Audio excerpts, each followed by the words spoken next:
Well, that certainly makes sense to me. And to me and my people, the Cherokee Nation. I know because I am Wilma Mankiller, the first woman elected deputy chief of the Cherokee Nation in 1982. We too are still feeling the effects of discrimination. Consider us the first group to be marginalized and mistreated.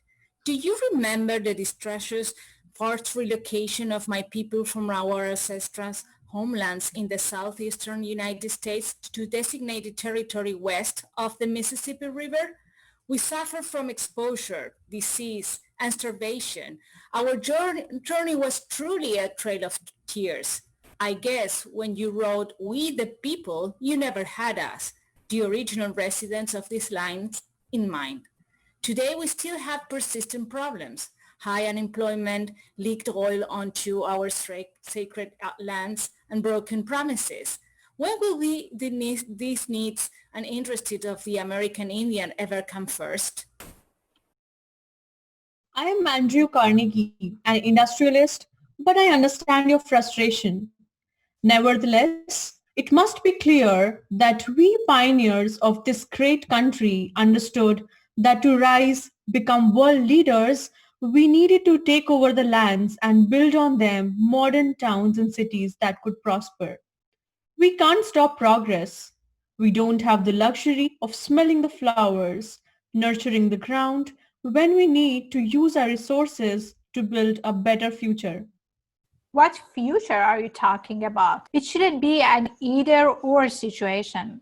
It is possible to prosper and thrive in this world and still protect the land valued and nurtured by the American Indians.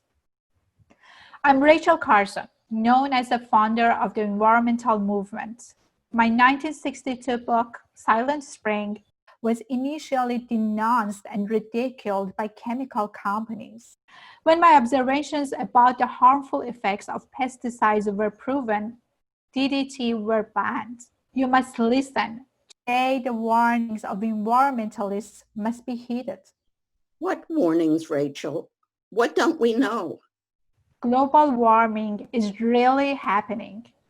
Because of the Earth's changing climate, people today are experiencing more heat waves, rising seas, melting glaciers, and warmings of the poles.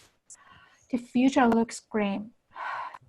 There will certainly be a quicker spread of disease, extinctions of certain species of animals, heavy snowfalls, droughts, and fires. What's the cause and what's the solution? Well, the answer is complicated, but humans have contributed to the problem with the Industrial Revolution, mining, and deforestation. And one way to reduce the problem is to reduce the use of fossil fuels. As an inventor, I'm sure there is more to the problem and solution than that. You are correct, Dr. Franklin. One of the problems is that there are people today who deny there is a problem because a solution could affect their industry. And they are not willing to sacrifice their business for the sake of our planet. Well, clearly this is a problem that requires research and reflection. Thank you for sharing your knowledge with us.